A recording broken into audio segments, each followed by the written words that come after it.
The stagecoach lurched to a stop in a cloud of red dust, and Nora Hart gripped her carpetbag tighter. Through the window, she could see Elk Fork Station, little more than a cluster of weathered buildings huddled against the September wind. The air carried the sharp scent of pine smoke and horse sweat. "End of the line, miss," the driver called down. She was the last passenger. The others had departed at more civilized stops along the route from Helena. Nora smoothed her traveling dress, a practical brown wool that had seen better days, and prepared herself for what came next. In her bag, wrapped in her mother's old shawl, lay the marriage contract and a silver locket, all that remained of her life in Boston. The station platform was rough planking that creaked under her boots. A few men lounged against the building, watching her with idle curiosity. Mail-order brides weren't uncommon in the territories, but they still drew stares. Nora kept her chin up, though her stomach churned. She'd learned to wear dignity like armor these past 2 years. "Miss Hart?" The voice was deep, measured. She turned to find a man who seemed carved from the mountains themselves. Broad shoulders filled out a worn flannel shirt, and his hands, massive, scarred things, hung quiet at his sides. His face was weathered but not unkind, with gray threading through dark hair that needed cutting. He stood apart from the other men, neither rushing forward nor hanging back. "Mr. McRae?" She kept her voice steady. "Stone," he said. "Folks call me Stone." His eyes, the color of winter sky, studied her with practical assessment. "That all you brought?" "Yes." She'd sold everything else to pay for the journey. He nodded, taking the carpetbag from her hand. His fingers brushed hers, rough as tree bark. "Wagon's this way. We've got a piece to travel before dark." The wagon was sturdy, built for hauling timber. He'd spread a clean blanket over the bench seat. As he helped her up, his grip was careful, as if she might break. Nora wanted to tell him she wasn't China, that she'd kneaded bread until her arms ached and scrubbed floors until her knuckles bled. But she kept quiet. They rode in silence at first, the horses' hooves beating steady rhythm on the dirt track. The town fell away quickly, replaced by stands of lodgepole pine and glimpses of mountains that scraped the sky. Stone handled the reins with the same quiet competence he seemed to bring to everything. "Winter comes early here," he said finally. "Got the wood mostly split, but there's work yet. Root cellar needs filling. Stock needs tending." "I'm not afraid of work, Mr. Stone." He glanced at her, something like approval in his expression. "Good." The road wound higher, and Nora pulled her shawl closer. She'd need warmer clothes. Everything would need adjusting. Her expectations, her habits, her dreams. In Boston, she'd imagined marriage differently. White lace and organ music. Not a business contract and a silent man who smelled of sawdust and leather. "There's something I need to tell you," she said, the words scraping her throat. "About why I answered your advertisement." Stone's hand stayed steady on the reins. "If it's about what them Boston doctors said, I already know. Your letters were honest." Heat flooded her cheeks. She'd written it plain in her third letter, when his questions had turned serious. "The physician says my womb sits wrong, that I'm built poorly for childbearing. My former fiancé ended our engagement when his family learned of it." "Then why—" "I've seen lightning strike a sound house," Stone said, his voice low and thoughtful. "Seen poorly built shacks stand through storms that leveled better buildings. Doctors know bodies, maybe, but they don't know everything about what makes a family." The wagon rolled on. A hawk circled overhead, riding invisible currents. Nora watched it, trying to parse the meaning in Stone's words. "You want children," she said. It wasn't a question. His advertisement had been clear about that. "I want a home with voices in it besides my own." He shifted on the bench, the movement bringing his thigh briefly against hers. "Want someone to build something with. Children, God willing, but that's not all of it." They created a rise, and Stone pointed ahead. "There." The cabin sat in a meadow backed by forest, solid and unpretentious. Smoke drifted from the chimney. A barn stood to one side, its doors open to reveal neat stalls. Beyond that, she could see a large garden plot, mostly harvested now, and what looked like the beginning of an orchard. "You built this?"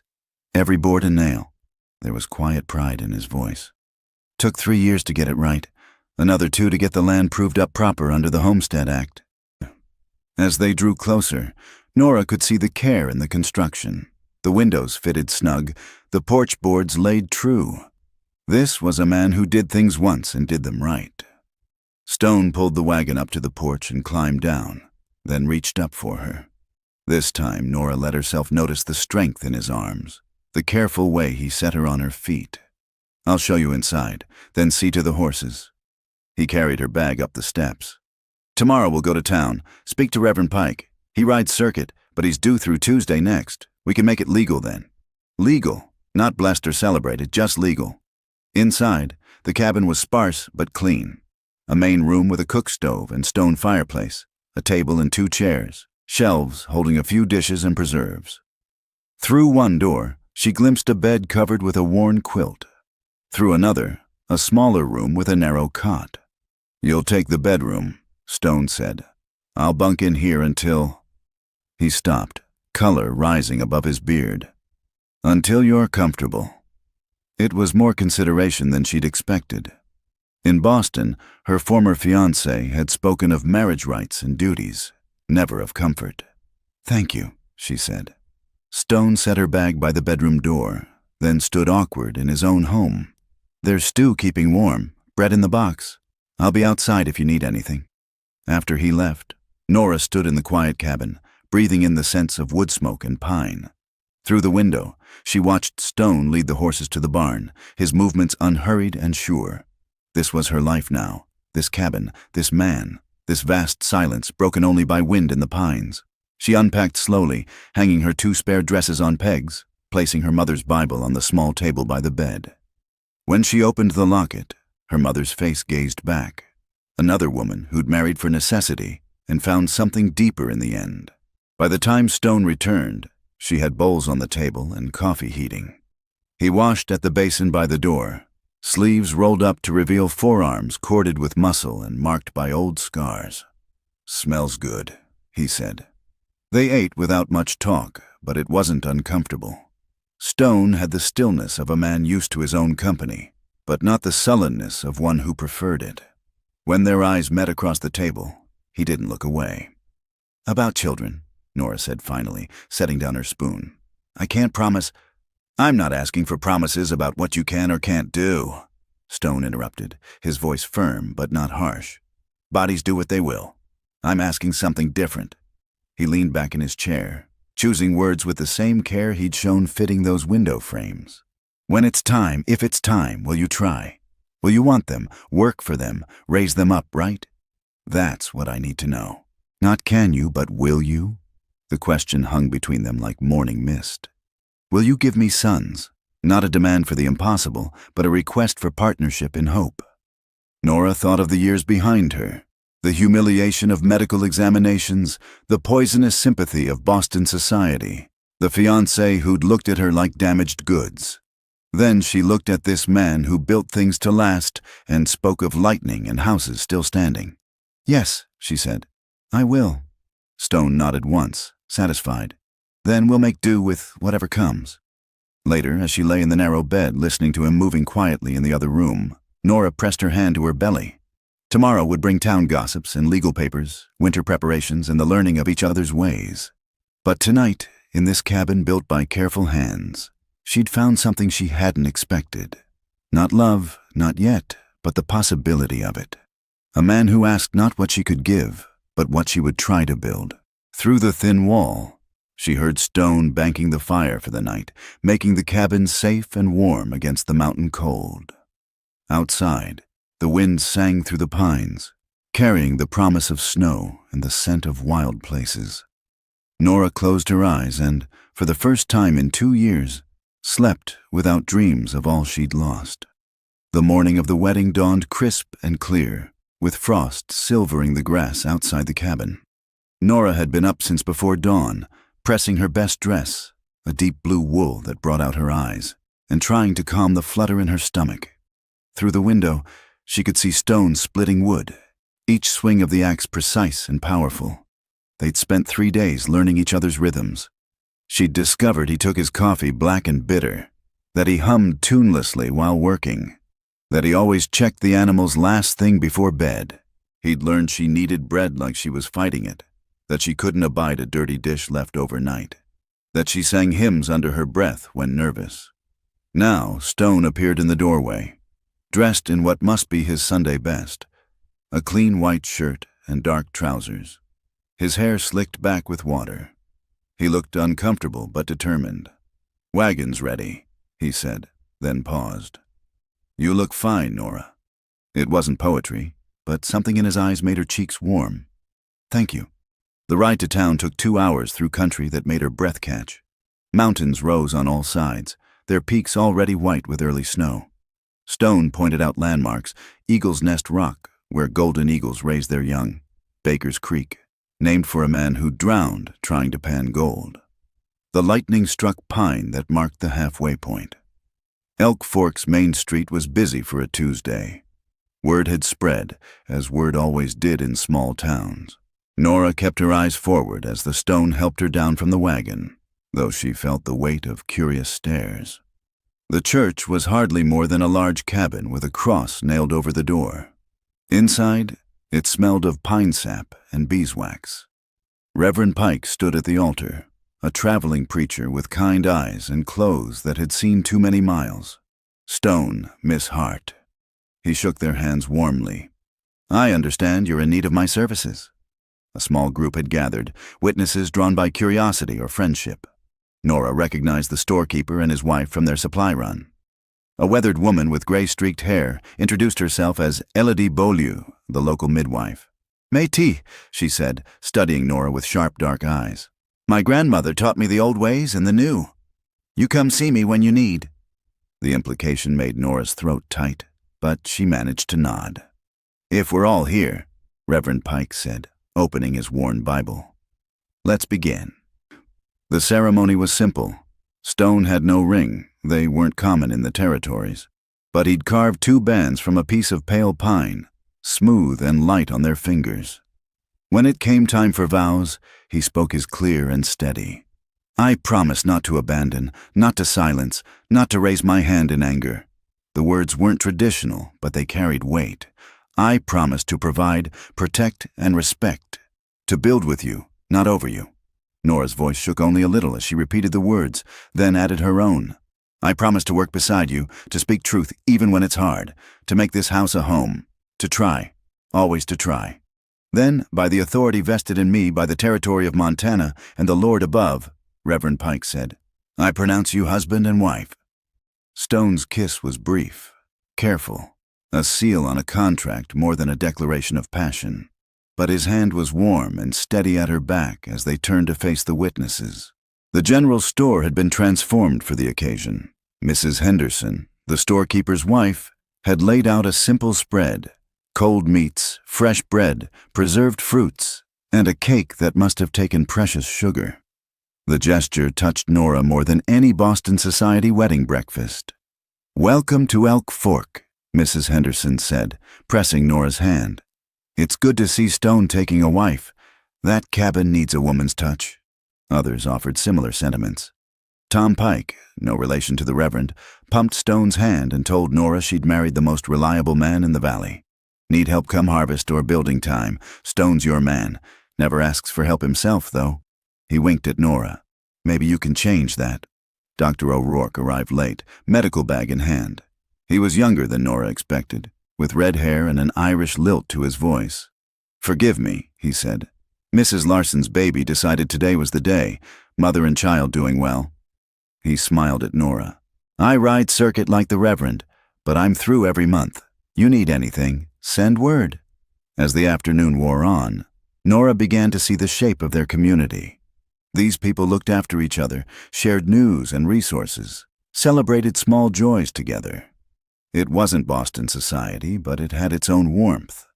Stone stayed close, but not hovering, introducing her to neighbors, making sure she had food and drink. Once, when Marshal Brady told a long story about catching cattle thieves, Stone's hand briefly touched the small of her back, a quiet check that she was all right. "He's a good man," Elodie said, appearing at Nora's elbow. "Came here 5 years ago, kept to himself mostly, built that cabin board by board. We wondered if he'd ever take a wife." "What changed?" Nora asked. Elodie's dark eyes were knowing. Man gets tired of empty rooms, gets to thinking about what lasts longer than himself. She patted Nora's arm. You need anything, woman things, baby things. You come see me. I don't judge, and I don't gossip. The sun was slanting low when Stone finally said they should head back. Nora's face hurt from smiling, and her feet ached in her good boots, but something warm had settled in her chest. They rode home in comfortable quiet, the wagon loaded with wedding gifts, preserves from Mrs. Henderson, a knitted blanket from the minister's wife, seed packets for next year's garden. The mountains glowed gold and purple in the setting sun. That was kind of them, Nora said. The breakfast and all. Good people here. Stone guided the horses around a rough patch. They'll leave us be mostly, but they'll come if called. Back at the cabin, their cabin now, Stone tended the horses while Nora unpacked the gifts. She'd started supper when he came in, bringing the scent of hay and leather. About sleeping arrangements, he said, not quite meeting her eyes. I meant what I said. You take the bedroom until you're comfortable otherwise. No expectations. Nora turned from the stove. In the lamplight, she could see uncertainty in his weathered face. This man who could fell trees and build houses, but struggled with the delicacy of new marriage. I appreciate that, she said softly. But Stone, we're married now. Properly married. I'm not some fragile city flower. His eyes met hers then, something flickering in their depths. Never thought you were, but being married and being ready, those can be different things. I've waited this long. I can wait until it's right. They worked out the practicalities over supper. She'd take the bedroom for now, but they'd share the main room in the evenings. Chores would be divided. He'd handle the heavy work and hunting. She'd manage the house and garden. Come spring, they'd expand the vegetable plot. Come winter, they'd work on indoor projects together. I can teach you to shoot, Stone offered. Country like this, you should know how. I'd like that. Nora had never held a gun, but here it seemed as necessary as knowing how to bake bread. They established a routine that first evening. Stone carved by the fire. He was making something, though he wouldn't say what, while Nora mended one of his shirts. The silence wasn't empty, but full of small sounds. The pop of burning pine, the whisper of thread through fabric, the soft scrape of knife on wood. Tell me about your family, Nora said eventually. Stone's hands stilled. Father was a farmer in Ohio. Mother died when I was 12. 3 brothers, all younger. Lost 2 in the war. I'm sorry. He resumed carving. Long time ago now. What about yours? Father was a baker in Boston. Mother helped in the shop until she took sick. No siblings. She tied off a stitch. Father died 2 years ago. The shop went to pay debts. That when you got engaged? Nora nodded. Edmund's family owned the building. It seemed like Providence at the time. She laughed. But it had no humor. Until the doctor's examination, they insisted on... Stone's knife paused again. Their loss. The simple words, said so matter-of-factly, eased something that had been tight in her chest for months. Later, as they prepared for bed, Stone showed her things she needed to know. How to bank the fire safely, where he kept the rifle, how to bar the door properly. Bears don't usually come this close, but sometimes a young one gets curious. Make noise, they'll usually run. If not... He showed her how to load and aim. It was full dark when Nora finally retreated to the bedroom. Through the thin door, she could hear Stone settling onto his cot, the creak of rope supports as he found a comfortable position. Her husband. The words still felt foreign, like a coat that didn't quite fit. She changed into her nightgown and sat on the edge of the bed, brushing out her hair. In Boston, she'd imagined her wedding night differently, nervous but eager, with a man who loved her. Instead, she was here with a practical stranger who asked for effort, not ability, who offered respect before passion. Maybe it was better this way. Cleaner, clearer. A soft knock interrupted her thoughts. Nora, forgot to mention, I'm usually up before dawn. Try not to wake you. I'm used to early rising, she called back. Good. And Nora, you did well today. With the people and all, they liked you. Warmth spread through her chest. Thank you, Stone. Sleep well. She heard him move away, heard the cot creak again. Outside, an owl called, lonely in the darkness. But inside the cabin Stone had built, wrapped in wedding gift blankets and the strange comfort of new belonging. Nora McRae now, closed her eyes and slept. The first snow came early that year, drifting down like flour through a sieve while Nora struggled with the temperamental wood stove. She'd burned 3 batches of bread that morning, and the cabin reeked of char and disappointment. Different than a Boston oven, Stone observed from the doorway, not unkindly. Nora blew a strand of hair from her face, leaving a streak of flour across her forehead. Everything's different here. He moved to the stove, adjusting the damper with practiced ease. Fire needs more air when you're baking. This iron holds heat different than brick. Here. He showed her how to test the temperature with a sprinkle of flour, how to rotate the pans for even browning. 2 weeks married, and they were still learning the dance of shared space. Stone could move through the cabin silent as smoke, appearing suddenly to add wood to the fire or pump fresh water. Nora had learned to announce herself with small sounds, humming, rattling pans, to avoid startling him. "Try again," he said. "I'll watch." It was the longest he'd stayed inside during daylight hours. Usually he disappeared after breakfast to split wood, tend stock, or work on mysterious projects in the barn. Now he settled at the table, carving what looked like a chair leg, while Nora mixed new dough. This time, with his quiet guidance, the bread rose golden and perfect. The smell filled the cabin like a blessing. "My mother used to bake on Saturdays," Stone said suddenly. Whole house smelled like heaven. It was the most he'd volunteered about his past. Nora sliced the warm bread, spread it with butter they'd churned together that morning, and set it before him. His eyes closed briefly as he tasted it. "Just like I remember." That afternoon he taught her to read the weather. They stood on the porch, watching clouds mass over the peaks. "See how they're moving? Like water boiling backward." He pointed to the shifting patterns. "Storm coming, maybe tonight. The mountains talk if you know how to listen." What do they say?" "Right now, they're saying we need more wood inside." He smiled slightly, a rare thing that transformed his stern features. "And the shutters need securing." They worked together, stone splitting while Nora stacked. Her hands, already rough from years of work, developed new calluses.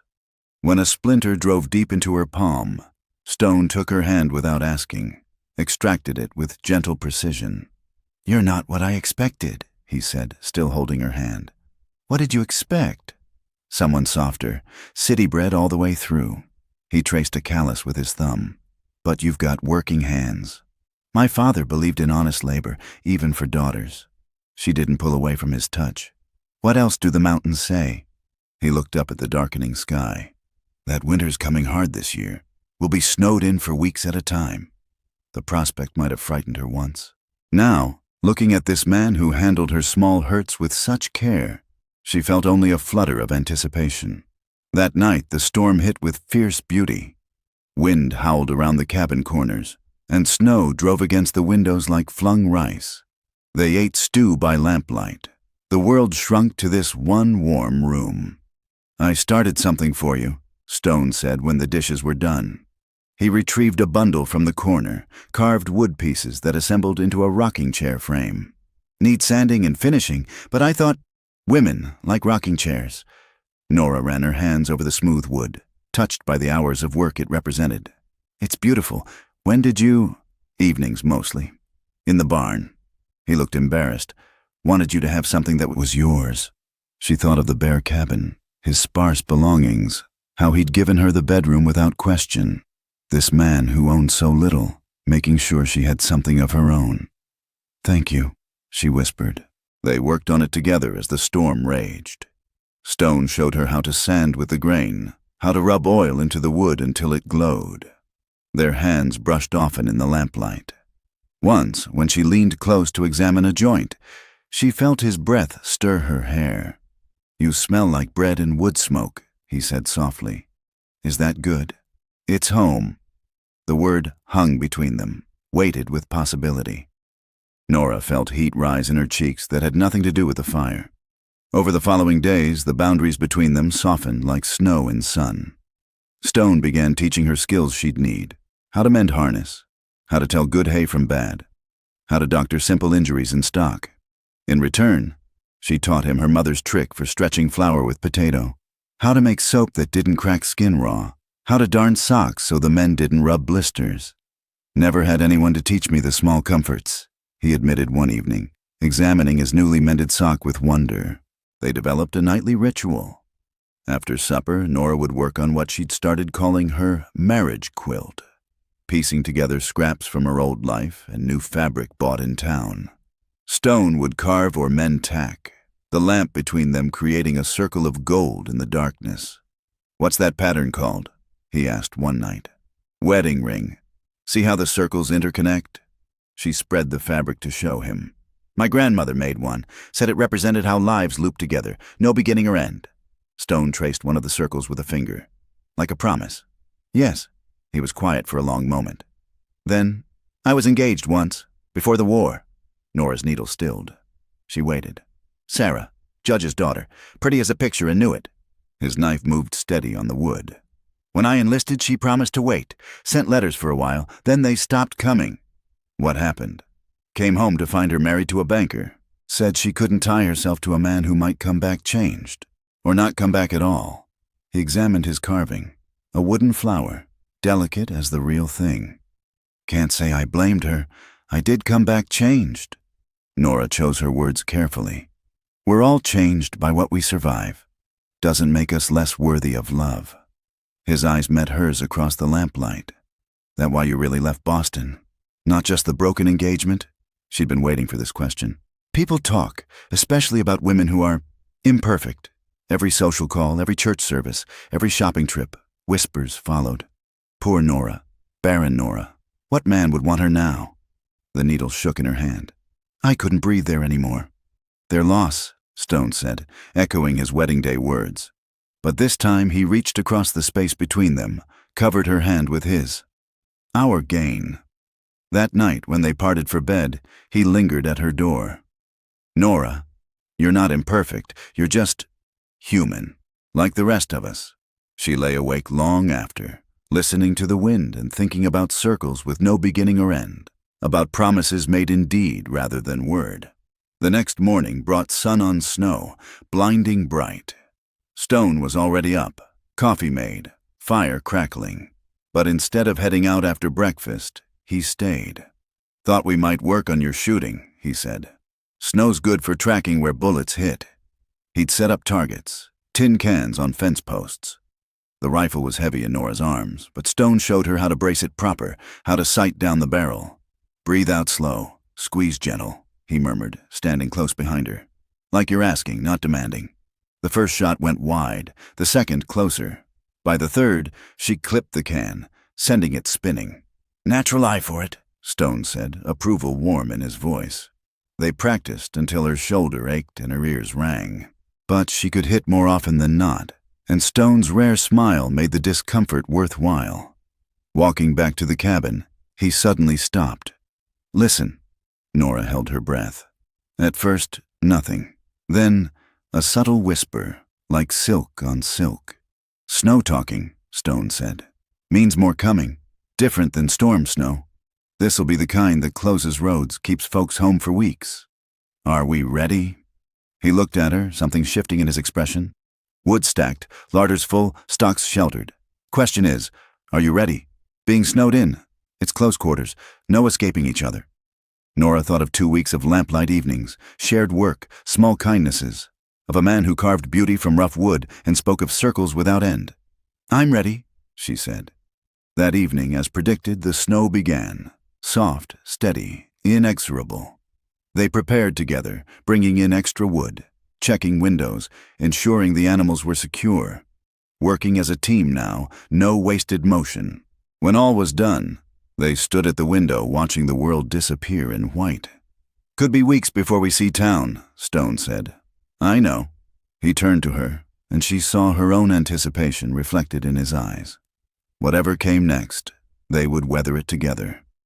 In the circle of lamplight, with her marriage quilt growing beneath her hands, and this good man learning the shape of contentment beside her, Nora felt the first stirrings of something that might, given time and patience, grow into love.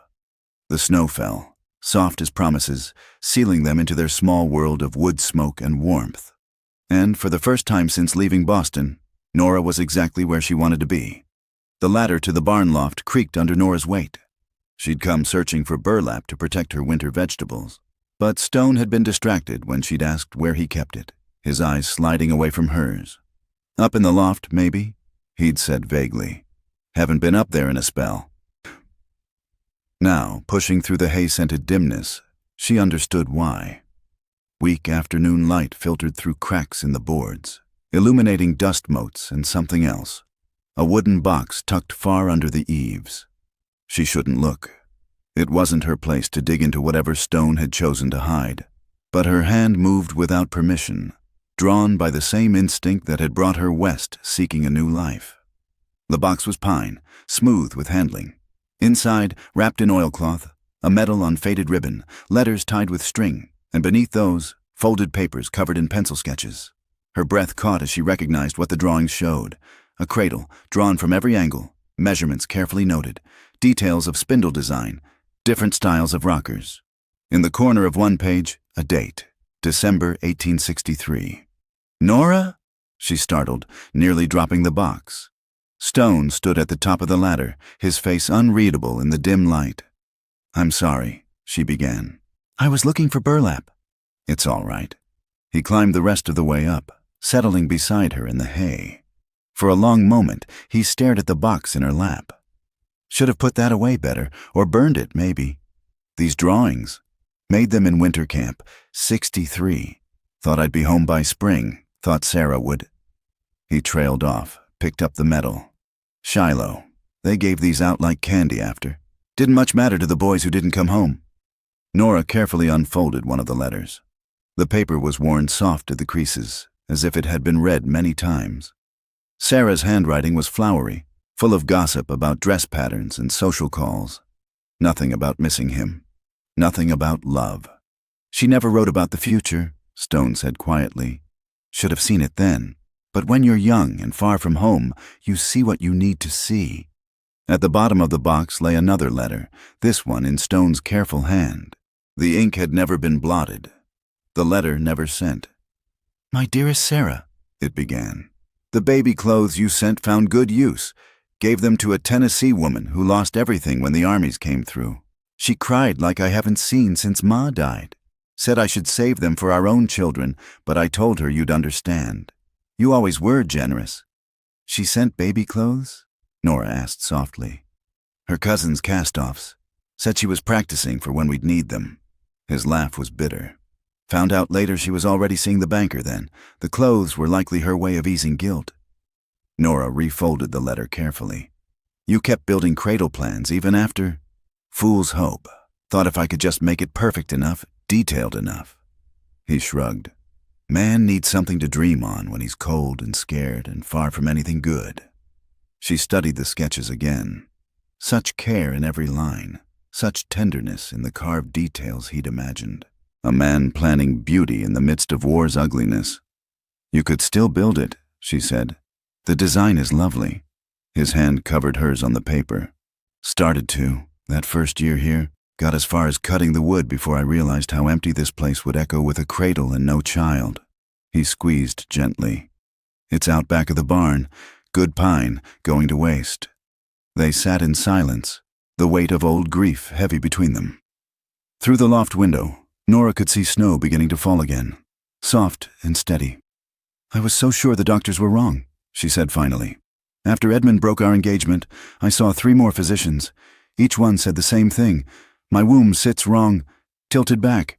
One said it was like trying to plant seeds on a hillside. Everything would just slide away." Stone's thumb traced circles on her wrist. "Doctors say a lot of things." "But what if they're right? What if you've tied yourself to another woman who can't give you children?"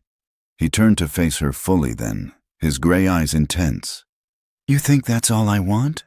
A brood mare?" The crude term made her flinch.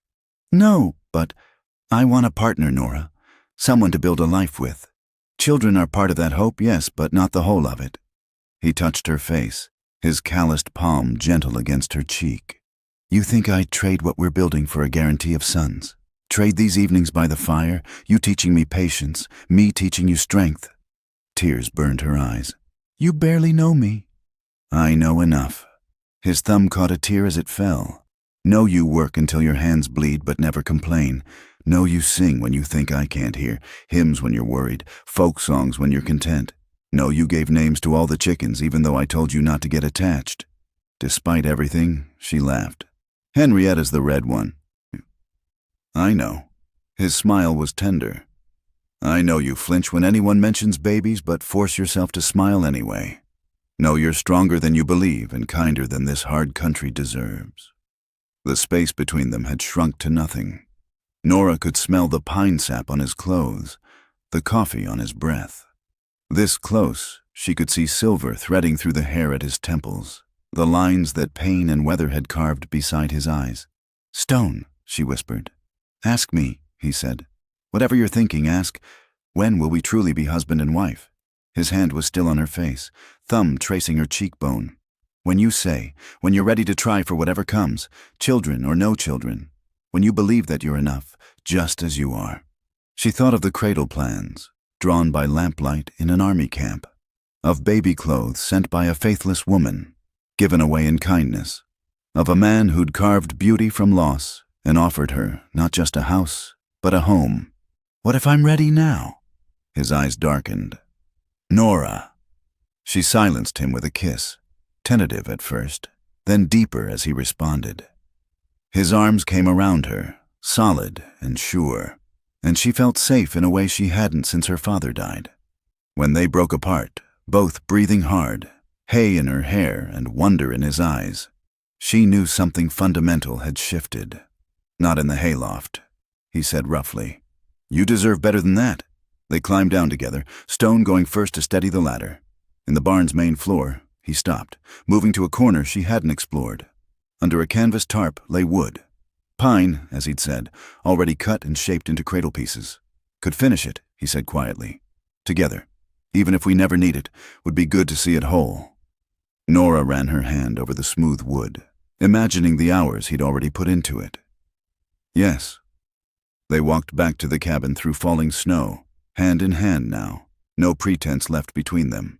Inside, Stone built up the fire while Nora made coffee, both needing the familiar ritual to steady themselves. I should tell you, Stone said as they settled by the fire. I've not been with a woman since before the war. Sarah and I never. She wanted to wait, and after, it didn't seem. Nora felt relief wash through her. I've never. Edmund kissed me twice, very properly. That's all. Then we'll learn together. He took her hand, kissed each finger. No hurry, no expectations except kindness. That night, when it came time for bed, Nora didn't go to her room. Instead, she stood in the doorway of their bedroom, heart hammering. You're sure? Stone asked. I'm sure I want to try. I'm sure I want to build something with you. Family, home, future. Whatever shape it takes.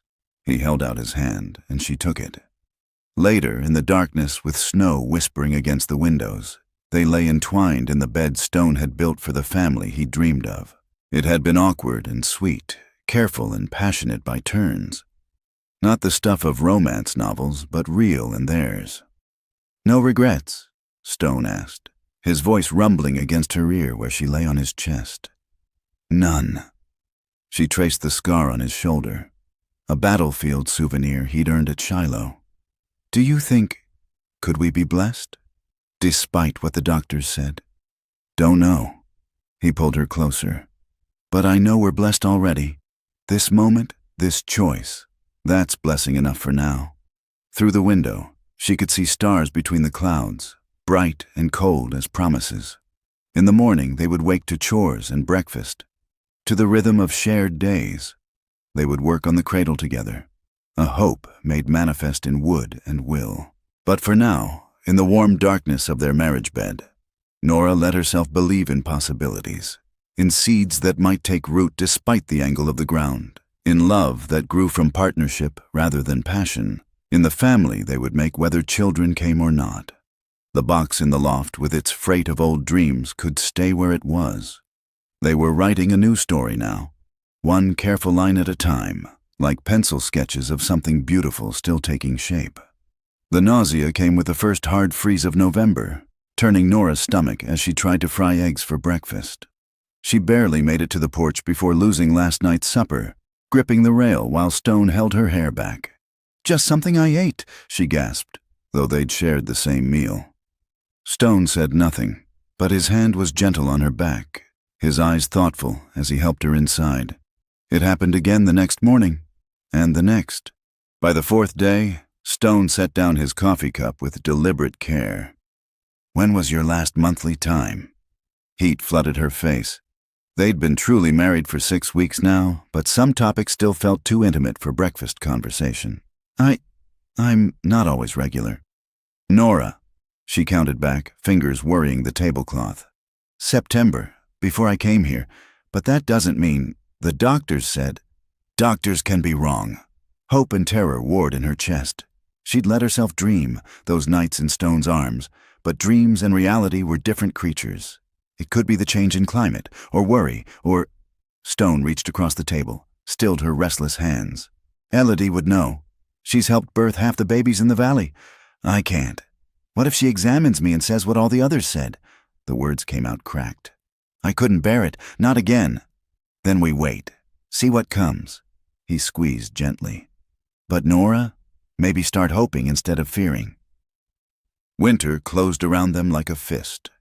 Snow fell for days at a time, isolating them from town, from neighbors, from anything beyond their small circle of warmth. Stone worked on the cradle in the evenings now, not hiding it anymore. The rhythmic scrape of sandpaper became a kind of prayer. Nora fought the nausea each morning, hid her dizziness as she went about her chores. But her body betrayed her in other ways. Tender breasts, bone-deep exhaustion, the way certain smells made her stomach revolt. Stone watched it all, saying nothing, but his touch grew even gentler, his care more pronounced. "I should check the trap line," he said one morning after a 3-day blizzard. "In this weather, meat's running low, won't go far." But she saw the worry in his eyes, the way he'd started watching her like she might shatter. After he left, she pulled out the worn medical book Elodie had lent her months ago, reading the chapter on pregnancy for the 10th time. Everything matched, but she'd had symptoms before, stress and hope playing tricks on her body. She was bent over the book when warmth flooded between her legs. For a moment, she couldn't breathe, couldn't think. Then the cramping started, low and familiar, and she knew. By the time Stone returned, she'd cleaned herself up, changed clothes, buried the evidence deep in the washing. She was peeling potatoes for supper, hands steady through sheer will. "Catch anything?" Her voice sounded normal. "Good. 2 rabbits." He hung his coat, crossed to warm himself by the fire. "You all right? You look pale." "Just tired. Long winter already." He studied her, and she saw the moment he noticed, the way she held herself too carefully, the shadows under her eyes. But he didn't push, just took the knife from her hands. "Rest. I'll finish supper." That night she turned away when he reached for her in bed. "I'm not feeling well." His hand found hers in the darkness, held it without demanding more. "I know." The words hung between them. Nora squeezed her eyes shut, but tears leaked out anyway. "I'm sorry." "For what?" "For not being what you need, what we need. I hoped." "Shh." He pulled her back against his chest, careful of her sore body. "Nothing to apologize for. But the cradle is just wood-shaped pretty. Doesn't mean anything without the love that fills it." His breath stirred her hair. "And love comes in many forms." They lay quiet while wind howled outside. Finally, Nora spoke into the darkness. "It wasn't real, just late, but for a few weeks, I let myself believe. Then we'll believe again, as many times as it takes." He pressed a kiss to her shoulder. "Or we'll find another way. Tom Pike mentioned the other day that the mining camp has orphans sometimes. Parents die of fever or accident, children left with no one. You'd do that? Take in another's child? Would you?" She thought of the cradle growing more beautiful each night, of the empty room waiting to be filled, of all the love they had with nowhere to put it. Yes. Winter deepened. They developed new rhythms, Stone reading aloud while Nora sewed, teaching each other card games, working puzzles Tom Pike's wife had sent. The cradle neared completion, each spindle perfect, the headboard carved with wild roses like the ones that would bloom come spring. On clear nights, they bundled in quilts on the porch, watching stars wheel overhead while Stone pointed out constellations. "That's Orion, the hunter. See his belt? I see a man with very loose trousers." His laugh rumbled through her. "City girl, mountain man. You're mountain man." The possessive made her heart skip. Yes, January brought a brief thaw. Then February slammed down harder than before. They were down to salt pork and stored vegetables when Stone announced he had to attempt the trip to town. "We need supplies. Medicine, too, in case she caught again. In case this time was real." Neither said it aloud. He was gone 3 days. 3 days where Nora paced and prayed and tried not to imagine him frozen in a drift somewhere. When he finally returned, he brought more than supplies. "Letter from Boston," he said, handing her the envelope. Her mother's cousin, writing that Edmund had married a railroad heiress. "She's already expecting," the letter reported with thoughtless cruelty. "Such a blessing for a first year of marriage." Nora set the letter in the fire, watched it curl to ash. "Good for them." "You mean that?" she considered. "Yes, he wanted children more than he wanted me. Now he has what he wanted, and I have what I didn't know I needed." "What's that?" "A man who wants me more than he wants children. Who'll carve a cradle just for hope but doesn't need it filled to be happy." Stone pulled her onto his lap, something he'd started doing these winter evenings. "Not happy because it's empty. Happy because we're here to fill it, or not fill it, together." March arrived with the sound of ice breaking in the creek. The road to town opened intermittently. Nora's monthly courses came regular as sorrow, but the grief grew lighter each time, shared between two instead of carried alone. "Elodie asked after you," Stone said after a trip to town. "Said you're welcome any time, not just for medical things. She teaches young wives things, herbs and such." Nora knew what he wasn't saying. Herbs that might help, positions that might encourage conception, old wisdom that doctors dismissed. "Maybe when the road's clear proper." "No hurry, we've got time." Time. Such a luxury after years of feeling it slip away. She was 27 now, Stone 40. Not young, but not yet old. Time to try, time to fail, time to find another way if needed. The cradle was finished now, rubbed with oil until it gleamed. They set it in the empty room, where morning light would fall across it come summer. "It's beautiful," Nora said. "Empty beauty." "No, hopeful beauty. There's a difference." That night, as they lay together with spring's first rain pattering on the roof, Nora told him about the bleeding, the cramping, the grief she'd carried alone through winter's depth. "Why didn't you tell me then?" "I was ashamed, like my body had played a cruel joke, like I'd failed again." He rolled to face her, cupped her face in the darkness. "You could never fail me, never. We're in this together, the hope and the hurt, both." "I love you," she said, the words coming sudden and sure. "I should have said it sooner." "I love you too. Have for a while now." His thumb traced her lips. "Loved you when you named the chickens. Loved you when you burned 3 loaves learning the stove. Loved you when you cried over that letter and when you stood up after." They made love then with tenderness born of shared sorrow and stubborn hope. Outside, the rain washed winter away, promising green things, growing things, life returning to the valley. Later, drowsing in his arms, Nora thought about seeds and soil, about angles of planting and mysterious ways of growth. Maybe the doctors were right. Maybe her body would never carry life. But here in this bed, in this cabin, in this marriage built on truth and trying, she was already growing something precious. Not a child, not yet, maybe never, but a love that could weather any season, a home that would shelter whatever family they chose or chanced to make. The cradle waited in the empty room, carved with roses that would bloom again and again, no matter what else might fail. And that, Nora thought as sleep claimed her, was its own kind of miracle, its own stubborn proof of spring. The letter arrived with the spring mud when the roads were barely passable and Nora's hands were deep in bread dough. Stone brought it in from town along with salt and coffee, his face troubled. "Boston postmark," he said, setting it on the table like something that might bite. Nora wiped her hands slowly, dread pooling in her stomach. Her mother's cousin had already written about Edmund's marriage. What more could Boston want with her? The handwriting was Edmund's, still precise, still confident. She read it once, then again, unable to quite grasp the words. "What is it?" Stone asked. "He's coming here." Her voice sounded distant to her own ears. "Edmund, his wife died in childbirth, the baby too. He says—" She had to swallow hard. "He says he made a mistake, that the doctors have new treatments now, new understanding. He wants to bring me back to Boston." Stone went very still. "What do you want?" "I want him to have stayed in Boston where he belongs." She set the letter aside with shaking hands. "I want to finish my bread and feed my chickens and work in my garden with my husband. That's what I want."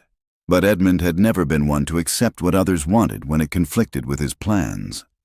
He arrived 3 weeks later on the morning stage, looking like what he was, a man of means grieving a loss but already planning his next move.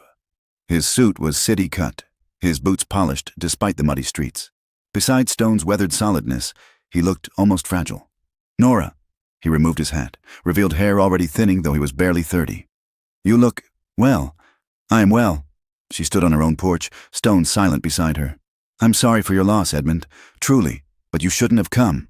"I had to—" He glanced at Stone, dismissed him with the casual arrogance of a man used to getting his way. "We need to talk, privately. Whatever you have to say, you can say in front of my husband." Edmund's mouth tightened. "Very well. I've spoken with new physicians in Boston. European trained, they have techniques, massage therapy, positioning treatments. Many women previously thought barren have conceived. I can give you the best care, the best chance, the best cage." The words came out harder than she intended. "That's what you're offering, the same cage I fled. That's unfair. I loved you. You loved the idea of me, young, grateful, moldable." She felt Stone shift beside her, a subtle movement of support. "When I proved imperfect, you discarded me like a broken toy. Now that your perfect wife is gone, you want your old toy back." Color flooded Edmund's face. "You're being melodramatic. I'm offering you civilization, comfort, medical advancement. I have what I need." She reached for Stone's hand, felt his fingers close around hers, warm and steady. "I have a home I've helped build. A husband who values me beyond my ability to breed. A community that judges me by my work, not my womb." Edmund's eyes narrowed. "You're making a mistake. This wilderness, this man. What can he offer you? A cabin? Hard labor? Isolation?" Stone spoke for the first time. "Respect." The single word hung in the air like a challenge. Edmund turned to him fully, seeming to truly see him for the first time. "And when she proves barren, when year after year passes with no children, what then, Mr. McRae? Will your respect be enough?" "It's enough now," Stone said simply. "Will be enough then." Edmund laughed, ugly and disbelieving. "Noble words. Let's see how they hold up to reality." He turned back to Nora. "I'll be staying at the hotel in town for a week. When you come to your senses—" "I won't." "We'll see." But Edmund had learned new tactics in Boston. The next day, he appeared at the general store when Nora was shopping, pressing his case with quiet persistence. He attended Sunday service, sitting where she couldn't avoid seeing him, his presence a constant reminder of the life she'd left behind. "Folks are talking," Mrs. Henderson said, not unkindly, as she measured out flour. "That gentleman from Boston says he's here on business, but everyone knows." "Knows what?" The older woman's face softened. "That he's here for you, dear, that there's history." Nora felt the weight of eyes on her as she left the store. In Boston, gossip had been poison. Here, it felt different, concerned rather than cruel, but still heavy. Stone was cleaning his rifle when she got home, movements careful and precise. "Edmund's staying the full week," she said. "I know." He didn't look up from his work. "Tom Pike told me. Also told me Edmund's been asking questions. About our marriage, about children. Stone, do you ever wonder?" Now he did look up, and she saw the fear he'd been hiding. "If you'd stayed in Boston, seen those European doctors?" "No." She crossed to him, took the rifle from his hands, set it aside. I wonder about many things. Whether we'll have children, whether the wheat will grow, whether I'll ever get the stove temperature exactly right. But I never wonder if I chose correctly." He pulled her onto his lap, buried his face in her hair. "He could give you so much. He could give me things. You give me partnership. There's a difference." That night she showed him the difference in their bed, loved him with a fierce tenderness that left them both breathless. But she felt the shadow Edmund had cast, the questions he'd planted like weeds in good soil. The next morning brought worse news. A man in a city suit had been at the land office, asking about homestead claims, about proving up requirements, about what might invalidate a claim. "He's looking for leverage," Stone said grimly. "Something to force your hand. Can he find any?" "Don't know. I've met all the requirements, but law's a tricky thing. City lawyers know ways to twist it that honest folks don't expect." They were still discussing it when horses sounded in the yard. Not one or two, many. Stone reached for his rifle, but Nora recognized the lead rider. "It's Marshal Brady," she said. "And he's not alone." The marshal had brought 2 deputies and a thin man with ink-stained fingers who looked like a clerk. Edmund rode with them, triumph poorly hidden on his face. "Stone," the marshal said, dismounting. "Sorry about this. Got papers from the territorial court. Someone's filed a challenge to your homestead claim." Stone took the papers, read them with growing stillness. "Says here I abandoned the land for 6 months in '81. That's when you helped me track those rustlers," Tom Pike said, riding up fast. He must have seen the group pass and followed. "You were deputized, serving the law." "Should have filed papers," the clerk said primly. "Temporary absence for civic duty requires documentation." "Since when?" Stone's voice was dangerously quiet. "Since always," Edmund said smoothly. "The law is clear. Abandonment voids the claim. However," he let the word hang, "I might be willing to purchase the land. At a fair price. Enough for you and Nora to start fresh somewhere. Boston, perhaps." Nora saw it all then. The plan, the trap, the cruelty of using their own honesty against them. Stone had served when asked, helped bring law to lawless places, and now that very service might cost them everything. "How long do we have?" she asked the marshal. "Hearing set for next week. You can present evidence, witnesses." He looked genuinely sorry. "It's a technical matter, but technical matters could destroy lives as surely as bullets." After they left, Edmund's parting smile poisoned sweet. Nora and Stone sat at their table, the papers between them like a wall. "We'll fight," she said. "With what? He's right about the law. I didn't file papers because I didn't know to file papers. None of us did. Then we'll find another way." She grabbed paper, pen. "I'll write to everyone you helped that season, get testimonies. Show that you were serving the territory, not abandoning it." "Nora!" "No!" She slammed her hand on the table, surprising them both. "I will not let him win. Not Edmund. Not any man who thinks money and manipulation trump honest work. We built this, we proved this land with sweat and hope and—" Her voice broke. "And I will not let him take it." Stone covered her hand with his. "Together?" "Always together." They had a week. 7 days to gather proof that service to community mattered more than paperwork. 7 days to save their home. Nora wrote letters until her fingers cramped. Stone rode to neighboring homesteads, gathering support. Tom Pike sent word to every man who'd ridden with them that season. Mrs. Henderson organized the church women to testify about Stone's character. But Edmund had money, and lawyers versed in territorial law. He had documentation and precedent. He had everything except the one thing that mattered, the truth of what home meant to those who built it board by board, season by season, promise by promise. "Whatever happens," Stone said the night before the hearing, holding her close in their bed, "I want you to know, this time with you has been worth everything. If we lose the land but keep each other, we won't lose," Nora said fiercely. "We can't." But in the darkness, listening to his heartbeat, she wondered if love and determination would be enough against law twisted to serve wealth. If their wild roses would bloom for other hands, if their empty cradle would wait in someone else's home. The hearing would tell. Tomorrow, in a small courtroom in Elk Fork, they would learn if building a life mattered more than following rules they'd never known existed. if service trumped technicality, if love could stand against law. Tonight, though, they had this, each other, their bed, their home still theirs for one more dawn. It would have to be enough. It was everything. The courthouse in Elk Fork was packed to the walls. Word had spread like wildfire through the valley. One of their own was under attack from city money, and folks had opinions about that. The smell of wet wool and tobacco filled the air as neighbors pressed in, leaving muddy boot prints on the plank floor. Judge Nathan Whitmore, young and fresh from law school back east, looked overwhelmed by the crowd. He'd arrived just 2 months ago, eager to bring proper legal procedures to the territories. Now he faced his first real test. "This hearing will proceed with order," he said, gavel cracking. "Any disruptions will result in removal."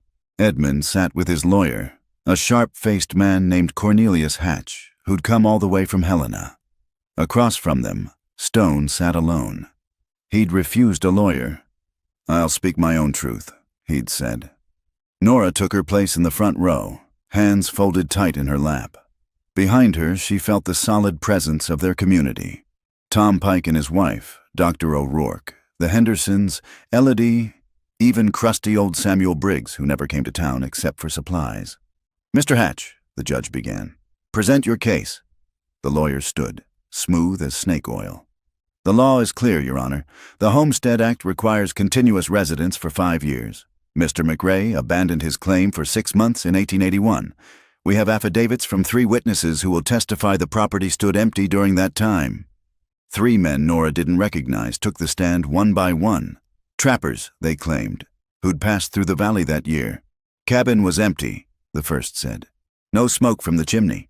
Stock gone. Clear abandoned." "You're certain of the dates?" Hatch pressed. "Yes, sir. Remember clear because it was the year of the big flood. Spring of 81. Stone's jaw tightened. Nora knew what he was thinking. The flood had been in 82, not 81. But these men spoke with such confidence, their stories matching perfectly. Too perfectly. When the third finished, Hatch produced a stack of papers. "I also submit Mr. McRae's own testimony, given to Marshal Brady upon his return, stating he'd been gone near about 6 months tracking rustlers. His own words condemn him." Judge Whitmore studied the papers, frowning. "Mr. McRae, your response?" Stone stood slowly, his size making the small courtroom feel smaller. "Those men are lying." "That's a serious accusation," the judge warned. "It's a serious lie." Stone's voice was steady as granite. "The flood was in 82, not 81. Any man who lived in these parts would know that. These men never trapped this valley. They've been paid to say they did." "Can you prove that?" "I can prove I was serving the law when I left. That I was asked to go by Marshal Brady himself, deputized proper." He looked at the marshal, who nodded. "I can prove I left someone to tend my stock and watch my property." "Who?" "Samuel Briggs." A stir went through the crowd. Briggs stood, joints creaking. "That's right. Stayed in Stone's cabin near 2 weeks at a stretch, then went back to my place to check on things. Back and forth all season. Fed his stock, kept the fire going, even planted his garden that spring." "You'll swear to this?" the judge asked. "On my mother's grave. Such as it is, she's buried out back of my place in a coffee tin." Dry laughter rippled through the crowd. "Point is, Stone never abandoned nothing. He served when called like a man should." "Anyone can claim anything," Hatch said smoothly. "Do you have proof? Written agreement? Payment records?" "Neighbors don't need papers between them," Briggs spat. "Word's good enough for honest folk." "The law requires more than word," Hatch said. "Then the law's an ass," someone called out, earning a crack of the gavel. Tom Pike stood. "Your Honor, I was there when Marshal Brady asked Stone to ride with us. Would have taken weeks with just the marshal and me. Stone's tracking skills saved lives." "Irrelevant," Hatch interrupted. "Good intentions don't override legal requirements." The hearing continued, each of Stone's neighbors standing to testify. Dr. O'Rourke confirmed treating Stone for a bullet wound earned during the pursuit. Reverend Pike testified to blessing the cabin before Stone left, praying for his safe return to it.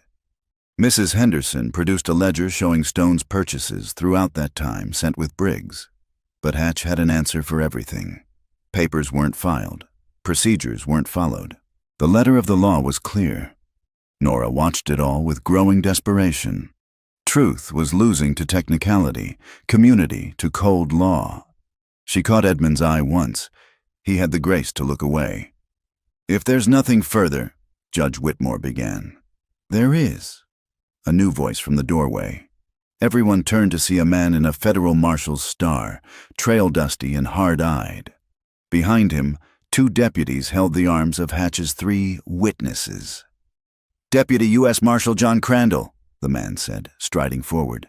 "Sorry I'm late, Your Honor. Had to track down these gentlemen first." "Marshal, what's the meaning of this?"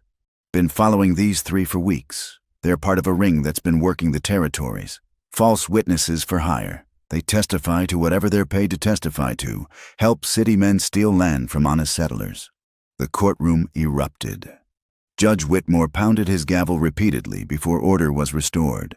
"That's a serious charge, Marshal." "Yes, sir, and I've got the evidence to back it." He produced a leather portfolio. "Sworn statements from Helena, Bozeman, 3 other towns. Same men, same tactics. They study up just enough to sound credible, but they always make mistakes. Like not knowing when the big flood was." One of the witnesses broke. "He paid us." He pointed at Edmund. $500 to say we saw the empty cabin, gave us the dates, the details, everything." Edmund shot to his feet. "That's absurd." "Sit down, Mr. Vale," the judge commanded. "Marshal, do you have proof of this payment?" "Working on it, but I've got something better." Crandall smiled grimly. "Mr. Cornelius Hatch here isn't just any lawyer. He's wanted in Colorado for land fraud. Been helping Eastern money steal Western land for years." Hatch tried to run. He made it 3 steps before Tom Pike's fist dropped him cold. The courtroom erupted again, but this time with savage satisfaction. When order was finally restored, Judge Whitmore looked older, wiser. "Mr. McRae, please stand." Stone rose, Nora's hand finding his. "The court finds that you did not abandon your homestead. Service to law enforcement, especially when formally deputized, cannot be held against a man's claim. Moreover," he looked at Edmund with disgust, "this court finds evidence of attempted fraud, subornation of perjury, and conspiracy to deprive a citizen of lawful property." He turned to Marshal Crandall. "I'm issuing warrants for Edmund Vale and Cornelius Hatch. As for these 3, he indicated the false witnesses. They're yours, Marshal." "What about my claim?" Stone asked quietly. "Confirmed and protected. This court also orders Mr. Vale to pay all court costs and a fine of $1,000 for abuse of legal process." The gavel came down final. "This hearing is closed." The crowd exploded in cheers. Men pounded Stone's back. Women hugged Nora. Through it all, she watched Edmund being led away in irons, his city suit mud-splattered, his arrogance finally broken. He caught her eye as he passed. "I only wanted—" "You wanted to own me," she said quietly. "Like you wanted to own this land, but some things can't be bought." Outside, in the spring sunshine, their neighbors lingered, reluctant to end this moment of communal triumph. Justice had won, but more than that, their way of life had been validated. "Drinks are on me," Tom Pike announced, and a cheer went up. But Stone drew Nora aside. "Need to go home," he said quietly. "Need to see it's still ours." They drove back in silence, but it was a full silence, rich with relief. The cabin came into view just as the sun touched the mountain peaks, painting everything gold. "It's ours," Nora breathed. "No." Stone helped her down from the wagon, pulled her close. "It's home. There's a difference." That night they made love with desperate joy, claiming each other as they'd claimed their land, with fierce determination and tender promise. Later, lying in the darkness, Nora thought about Edmund in a jail cell, about laws written far away by men who'd never built anything with their own hands. "Stone, the cradle. I want to finish it tomorrow." He was quiet for a moment. "Still might stand empty. Or it might not. Either way, it should be ready. Hope should always be ready." He pulled her closer, pressed a kiss to her hair. "Then we'll finish it. Together." Through the window, stars wheeled overhead. The same stars that had watched Stone build this cabin board by board, that had witnessed their vows, that would shine on whatever came next. The land was theirs by law now, but more importantly, it was theirs by right. The right of work and love and stubborn faith in tomorrow. The cradle would be finished. The garden would be planted. And maybe, God willing, their empty rooms would fill with voices other than their own. But tonight, this was enough. Justice served, home secured, and each other to hold against whatever storms might come. The mountain wind sang through the pines, and Nora fell asleep to its music. Stone's heartbeat steady beneath her ear, their future finally, truly, their own. 2 years later, the sound of small feet on wooden floors had become the music of the McRae household. Little Margaret, barely walking but determined to explore, toddled after her mother while Nora worked in the garden, the child's chubby hands grasping at anything within reach. "No, sweet pea, those are for eating, not throwing," Nora said, rescuing a tomato from her daughter's grip. The miracle of Margaret still took her breath away sometimes. After the trial, after Edmund's imprisonment for fraud, after life had settled back into its rhythms, Nora's body had finally decided to prove the doctors wrong. The pregnancy had been difficult, full of bed rest and worry, but Elodie had been there every step, her métis wisdom supplementing Dr. O'Rourke's modern medicine. Now here was Margaret, sturdy and laughing, with Stone's gray eyes and Nora's stubborn chin. The cradle that had waited so long finally served its purpose, though Margaret preferred to sleep tucked between her parents like a small, warm puppy. "She'll be climbing trees before we know it," Stone said from the porch, where he was adding another room to the cabin. Not for hope this time, but for certainty. Nora was carrying again, her belly round beneath her apron. "Don't encourage her," Nora laughed, but she was already imagining it. Children racing through the meadow, voices calling across the valley, the cabin full of life and noise and joy. The rocking chair Stone had made her that first winter sat in place of honor by the fireplace, the marriage quilt draped over its back. The quilt had grown over the years, new pieces added to mark occasions, a scrap from Margaret's blessing dress, cloth from the curtains of their new room, even a piece from the shirt Stone wore to the trial, transformed from memory of conflict into part of their shared story. "Letter came," Stone said, producing an envelope from his pocket. "From Boston." Nora's hands stilled on Margaret's hair. They'd had no word from that quarter since Edmund's sentencing, 18 months in prison and permanent disbarment from practicing law in any territory. But the handwriting wasn't Edmund's. The letter was from his sister, a woman Nora had met only once. "Dear Mrs. McRae," it read, "I thought you should know that Edmund was released last month. He is headed west, not to Montana, he assured me, but to California to start anew. He asked me to tell you he understands now what he tried to take from you. He says prison taught him the value of things that cannot be bought or stolen. Freedom, dignity, the right to build one's own life. I don't know if his words are sincere, but I felt you deserved to hear them. May you and your family prosper in the life you've chosen." Nora folded the letter carefully, then placed it in the fire. Some chapters needed to stay closed. "All well?" Stone asked. "All well. He's California's problem now." Stone's laugh rumbled across the garden. "Poor California." As if summoned by her father's laughter, Margaret tottered toward him, arms outstretched. He scooped her up, settling her on his shoulders where she could survey her kingdom, the garden where her mother grew vegetables and herbs, the barn where her father kept the horses, the meadow where wildflowers bloomed in rainbow profusion. "The Pikes are coming for Sunday dinner," Nora reminded him, "and Dr. O'Rourke said he might stop by to check on me." "Getting crowded around here," Stone said, but his smile was warm. The isolated man who'd built a cabin for solitary dreams had discovered the joy of community, of shared meals and borrowed tools, and children who would grow up with ready-made aunts and uncles in every neighbor. That evening, as they sat for supper, Nora felt the new baby move, a flutter like bird wings, like hope taking flight. Margaret babbled in her high chair, more food on her face than in her mouth. Stone reached over to wipe her chin, his big hands impossibly gentle. "Been thinking about names," he said. "If it's a boy." "Not Stone Jr.," Nora said firmly. One man of granite in the family is enough. Thought maybe Samuel, after Briggs. Ornery cuss saved our home testifying like he did. Samuel McRae. Nora tested the sound. And if it's a girl, your mother's name, or maybe Faith. He covered her hand with his. Seems fitting, considering. Faith. Yes, that was what had brought them here.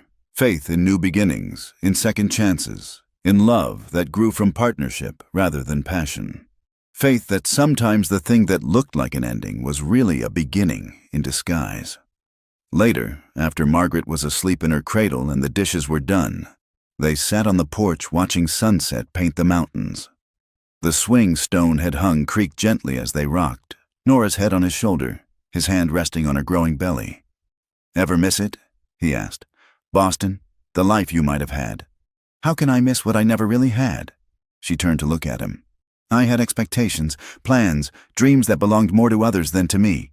Here, I have a life I built with my own hands, a husband who sees me as I am, not as he wishes I were. A daughter who will grow up knowing her worth isn't measured by her womb, but by her heart.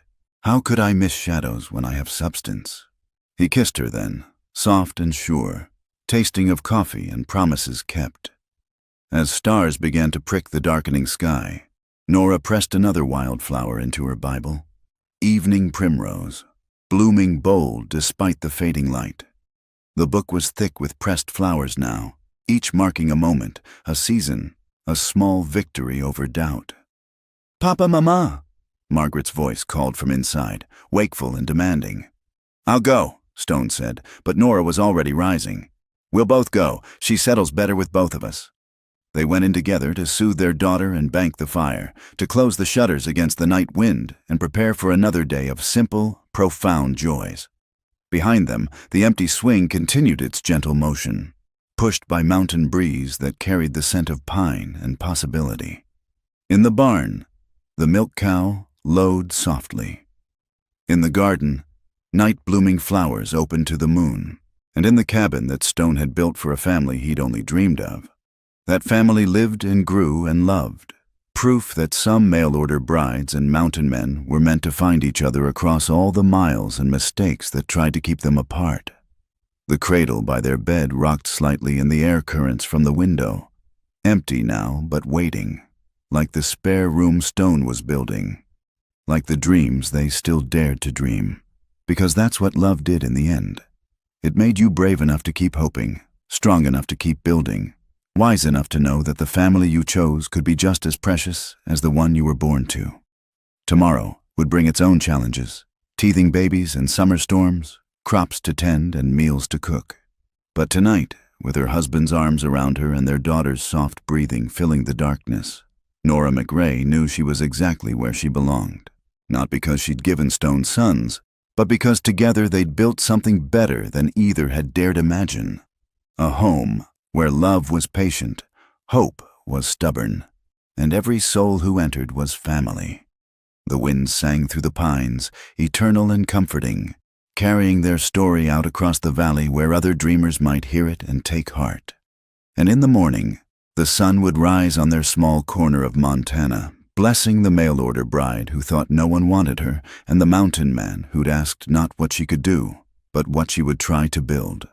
Together, always together, until the mountains crumbled and the last star burned out, and even then, their love would remain, pressed like flowers in the pages of a life well lived. Thank you for listening to this story. I'd love to know where you're enjoying this tale. Are you listening at home, during your commute, or perhaps winding down before bed? Please subscribe to From Wild West channel and share your thoughts in the comments below. Your stories and connections make our community richer.